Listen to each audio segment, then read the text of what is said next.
Hello students, आइए देखते हैं अर्धपूरित और पूर्णपूरित उपकक्षकों के अस्तित्व के कारण। ठीक है, हाफ फील्ड और फुल फील्ड जो हैं उपकोष होने पर इनकी स्टेबिलिटी बढ़ जाती है, अस्तित्व बढ़ जाता है। क्या कारण है कि अर्धपूरित और पूर्णपूरित होने से उपकोषों के अस्तित्व में वृद्धि होती है, इसको समझा जाएगा। पूर्णपूरित तथा अर्धपूरित उपकोषों के अस्तित्व के कारण निम्नलिखित हैं। ठीक है, हाफ फील्ड और फुल फील्ड उपकोषों के स्टेबिलिटी का जो कारण है वे निम्न है। पहला है इलेक्ट्रॉनों का सम्मित वितरण, इलेक्ट्रॉनों का सम्मित वितरण, और दूसरा है विनिमय ऊर्जा। ठीक है, तो आइए इन दोनों चीज़ों को समझते हैं। इलेक्ट्रॉनों का सम्मित वितरण क्या होता है और विनिमय ऊर्जा क्या होता है। मैं मनीष गुप्ता अपने चैनल में आपका स्वागत करता हूं। इलेक्ट्रॉनों का सम्मित वितरण, यह भली भांति विदित है कि सम्मित स्थायित्व प्रदान करती है। ठीक है, तो आप लोग भली भांति जानते हैं कि कहीं पर भी सिमेट्री हो, सम्मित हो, उससे स्टेबिलिटी बढ़ जाती है, स्थायित्व बढ़ जाता है। ठीक है, तो यह भली भांति विदित है कि सम्मित जो है, सिमेट्री जो है, स्थायित्व प्रदान करती है। पूर्णतः भरे हुए या अर्धपूरित उपकोषों में इलेक्ट्रॉनों का वितरण सम्मित होता है। ठीक है, पूर्णतः भरा हुआ उपकोष हो या फिर आधा भरा हुआ उपकोष हो, इससे इलेक्ट्रॉनों का वितरण जो है वह सम्मित में होता है। अतः ये अधिक अस्थायी होते हैं। ठीक है, अतः यह अधिक अस्थायी होते हैं। एक ही उपकोष में यहाँ 3D ले रहे हैं, एक ही उपकोष में इलेक्ट्रॉनों की ऊर्जा समान होती है परंतु उनके त्रिविम वितरण भिन्न होते हैं। एक ही उपकोष में इलेक्ट्रॉनों की ऊर्जा समान होती है परंतु उनके त्रिविम वितरण भिन्न होते हैं, जिसके फलस्वरूप ये एक दूसरे को आपेक्षिक रूप से कम परिरक्षित करते हैं तथा इलेक्ट्रॉन नाभिक द्वारा अधिक प्रबलता से आकर्षित हो जाता है। ठीक है, एक ही उपकोष में इलेक्ट्रॉनों की ऊर्जा समान होती है परंतु उनके त्रिविम वितरण 3D वितरण जो है वह अलग अलग होता है, जिसके फलस्वरूप ये एक दूसरे को अपेक्षित रूप से कम परिरक्षित करते हैं तथा इलेक्ट्रॉन नाभिक द्वारा अधिक प्रबलता से आकर्षित हो जाते हैं। ठीक है, तो यह पहला कारण था इलेक्ट्रॉनों का सम्मित वितरण। इसमें आपने देखा कि यह भली भांति विदित है कि सम्मित जो है वह स्थायित्व प्रदान करती है। पूर्णतः भरे हुए या अर्धपूरित उपकोषों में इलेक्ट्रॉनों का वितरण सम्मित होता है, अतः यह अधिक अस्थायी होते हैं। एक ही उपकोष में 3D यहाँ ले रहे हैं, इलेक्ट्रॉनों की ऊर्जा समान होती है परंतु उसके त्रिविम वितरण भिन्न होते हैं, जिसके फलस्वरूप ये एक दूसरे को आपेक्षिक रूप से कम परिरक्षित करते हैं तथा इलेक्ट्रॉन नाभिक द्वारा अधिक प्रबलता से आकर्षित हो जाते हैं। ठीक है, दूसरा जो कारण है वह है आपका विनिमय ऊर्जा। ठीक है, विनिमय ऊर्जा, यह अस्थायीकरण प्रभाव तब उत्पन्न होता है जब 2 या 2 से अधिक इलेक्ट्रॉन, ठीक है, जिनके प्रचक्रण समान होते हैं। तो यह विनिमय ऊर्जा वाला अस्थायीकरण जो है, यह प्रभाव तब उत्पन्न होता है जब 2 या 2 से अधिक इलेक्ट्रॉन हो और जिनके प्रचक्रण समान होते हों, एक उपकोष के समभ्रंश कक्षकों में उपस्थित होते हों, एक उपकोष के समभ्रंश कक्षकों में उपस्थित होते हों, जिनकी ऊर्जा बराबर होती है। ठीक है, उपकोष की ऊर्जा जब बराबर हो, सबकी ऊर्जा बराबर हो, तो ऐसे कक्षक को समभ्रंश कक्षक कहते हैं। ठीक है, विनिमय ऊर्जा जो है यह अस्थायीकरण प्रभाव तब उत्पन्न होता है जब 2 या 2 से अधिक इलेक्ट्रॉन जिनके स्पिन समान हो एक उपकोष के समभ्रंश कक्षकों में उपस्थित होते हैं। ये इलेक्ट्रॉन अपना स्थान विनिमय करने की प्रवृत्ति रखते हैं। ठीक है, ये इलेक्ट्रॉन जो हैं वे अपना स्थान एक्सचेंज करने की प्रवृत्ति रखते हैं, विनिमय करने की प्रवृत्ति रखते हैं। ठीक है, तो इलेक्ट्रॉन जब अपना स्थान चेंज करता है तो उससे एनर्जी मुक्त होती है, ऊर्जा मुक्त होती है, जिसे विनिमय ऊर्जा कहते हैं। इस विनिमय के कारण मुक्त ऊर्जा विनिमय ऊर्जा कहलाती है, एक्सचेंज एनर्जी कहलाती है।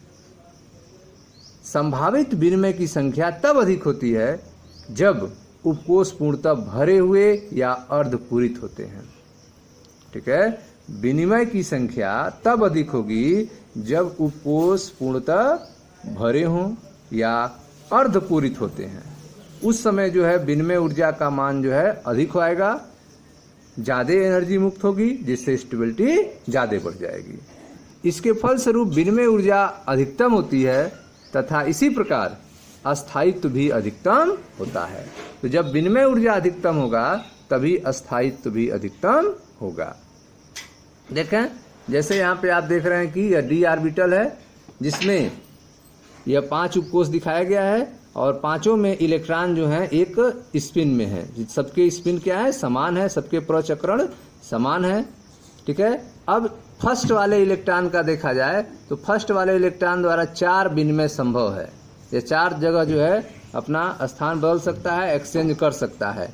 पहले इलेक्ट्रॉन का 4 विनिमय है, आप देख सकते हैं, पहला, दूसरा, तीसरा और चौथा।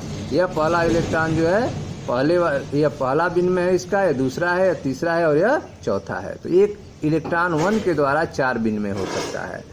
दूसरे वाले फिगर में अगर इलेक्ट्रॉन 2 के लिए बात की जाए तो इलेक्ट्रॉन 2 के लिए केवल 3 ही विनिमय संभव है, यह वाला 1 और 2 और यह 3। इलेक्ट्रॉन 2 के लिए 3 विनिमय संभव है। अब इलेक्ट्रॉन 3 के लिए अगर देखा जाए तो इलेक्ट्रॉन 3 के लिए, यह इलेक्ट्रॉन के लिए केवल 2 ही विनिमय संभव है। इलेक्ट्रॉन 3 के लिए 2 ही विनिमय संभव है और इलेक्ट्रॉन 4 के लिए आप देख सकते हैं 1 ही विनिमय संभव है। ठीक है, इलेक्ट्रॉन नंबर 4 के लिए 1 ही विनिमय संभव है। इलेक्ट्रॉन 3 के लिए 2 विनिमय संभव है। इलेक्ट्रॉन 2 के लिए 3 विनिमय संभव है, जबकि इलेक्ट्रॉन 1 के लिए 4 विनिमय संभव है। ठीक है, तो यह 4 विनिमय इलेक्ट्रॉन 1 के लिए संभव है, तो यह ज़्यादा स्टेबल होगा क्योंकि इनमें ज़्यादा विनिमय संभव है। ठीक है, तो आप विनिमय ऊर्जा के बारे में पढ़ रहे हैं। इसमें आपने देखा कि यह अस्थायीकरण प्रभाव तब उत्पन्न होता है जब 2 या 2 से अधिक इलेक्ट्रॉन जिनके प्रचक्रण समान होते हैं एक उपकोष के संभ्रंश कक्षकों में उपस्थित होते हैं। ये इलेक्ट्रॉन अपना स्थान विनिमय करने की प्रवृत्ति रखते हैं। इस विनिमय के कारण मुक्त ऊर्जा विनिमय ऊर्जा कहलाती है। संभावित विनिमयों की संख्या तब अधिकतम होती है जब उपकोष पूर्णतः भरे या अर्धपूरित होते हैं। इसके फलस्वरूप विनिमय ऊर्जा अधिकतम होती है तथा इसी प्रकार अस्थायित्व भी अधिकतम होता है। ठीक है, आप देखेंगे कि यह ऊर्जा हुंड के नियम के आधार है। ठीक है, यह जो ऊर्जा है यह हुंड के नियम का आधार है, जिसके अनुसार समान ऊर्जा के कक्षकों में जाने वाले इलेक्ट्रॉनों के यथासंभव समानांतर प्रचक्रण होते हैं। ठीक है, यह ऊर्जा जो है, विनिमय ऊर्जा जो है, वह हुंड के नियम का आधार है, जिसके अनुसार समान ऊर्जा के कक्षकों में जाने वाले इलेक्ट्रॉनों के यथासंभव समानांतर प्रचक्रण होते हैं। ठीक है, समान ऊर्जा कक्षकों में जाने वाले इलेक्ट्रॉनों के यथासंभव चक्रण कैसे होंगे, समानांतर चक्रण होते हैं। अन्य शब्दों में अर्धपूरित या पूर्ण पूरित उपकोषों का स्थायित्व, अर्धपूरित, हाफ फील्ड या फुल फील्ड उपकोषों का स्थायित्व जो है वह नंबर 1 आपेक्षिक रूप से कम परिरक्षित होता है। आपेक्षिक रूप से कम परिरक्षित होता है। नंबर 2 कम कूलम्बिक प्रतिकर्षण ऊर्जा होती है। कम कूलम्बिक प्रतिकर्षण ऊर्जा होती है। नंबर 3 उच्च विनिमय ऊर्जा के कारण होता है। उच्च विनिमय ऊर्जा के कारण होता है। ठीक है, तो आप देख रहे हैं कि अर्धपूरित और पूर्ण पूरित उपकोषों का स्थायित्व क्यों होता है, तो इसके 3 कारण हैं। हाफ फील्ड, फुल फील्ड उपकोष अधिक स्टेबल हैं, इसके 3 कारण हैं। पहला है आपेक्षिक रूप से कम परिरक्षित होता है। यह आपेक्षिक रूप से कम परिरक्षित होता है। इनमें कम कूलम्बिक प्रतिकर्षण ऊर्जा होती है।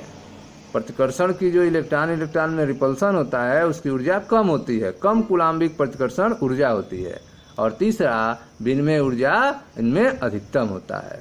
ठीक है, विनिमय ऊर्जा के कारण होता है। ये 3 कारण हैं जिससे अर्धपूरित और पूर्णपूरित उपकोषों में स्टेबिलिटी मिलती है। विनिमय ऊर्जा के विषय में विस्तार से आप अगली कक्षाओं में पढ़ेंगे। ठीक है स्टूडेंट्स, तो यह था आपका अर्धपूरित और पूर्णपूरित उपकोषों के अस्थायित्व के कारण के बारे में। मैं मनीष गुप्ता अपने चैनल में आपका स्वागत करता हूं। आप वीडियो को लाइक करें, शेयर करें, चैनल को सब्सक्राइब करें। धन्यवाद दोस्तों।